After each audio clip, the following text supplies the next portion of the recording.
Exodus chapter 2. And there went a man of the house of Levi, and took to wife a daughter of Levi. And the woman conceived and bare a son, and when she saw him that he was a goodly child, she hid him 3 months. And when she could not longer hide him, she took for him an ark of bulrushes, and daubed it with slime and with pitch, and put the child therein. And she laid it in the flags by the river's brink. And his sister stood afar off to wit what would be done to him. And the daughter of Pharaoh came down to wash herself at the river, and her maidens walked along by the river's side. And when she saw the ark among the flags, she sent her maid to fetch it. And when she had opened it, she saw the child, and behold, the babe wept. And she had compassion on him, and said, "This is one of the Hebrews' children."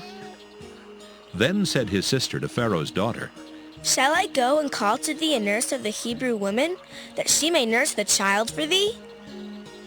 And Pharaoh's daughter said to her, "Go." And the maid went and called the child's mother. And Pharaoh's daughter said unto her, "Take this child away and nurse it for me, and I will give thee thy wages." And the woman took the child and nursed it. And the child grew, and she brought him unto Pharaoh's daughter, and he became her son. And she called his name Moses. And she said, "Because I drew him out of the water." And it came to pass in those days when Moses was grown, that he went out unto his brethren, and looked on their burdens. And he spied an Egyptian smiting an Hebrew, one of his brethren.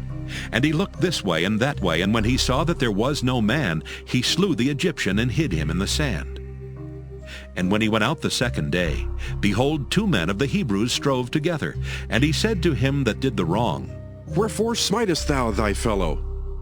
And he said, "Who made thee a prince and a judge over us? Intendest thou to kill me, as thou killedst the Egyptian?" And Moses feared and said, "Surely this thing is known."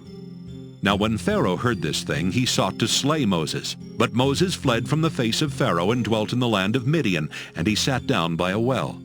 Now the priest of Midian had 7 daughters, and they came and drew water, and filled the troughs to water their father's flock. And the shepherds came and drove them away, but Moses stood up and helped them, and watered their flock. And when they came to Reuel their father, he said, "How is it that ye are come so soon today?" And they said, "An Egyptian delivered us out of the hand of the shepherds, and also drew water enough for us and watered the flock." And he said unto his daughters, "And where is he? Why is it that ye have left the man? Call him, that he may eat bread."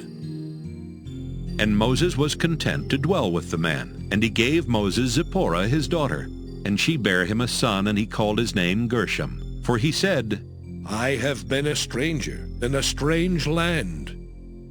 And it came to pass in process of time that the king of Egypt died. And the children of Israel sighed by reason of the bondage, and they cried, and their cry came up unto God by reason of the bondage. And God heard their groaning, and God remembered his covenant with Abraham, with Isaac, and with Jacob. And God looked upon the children of Israel, and God had respect unto them.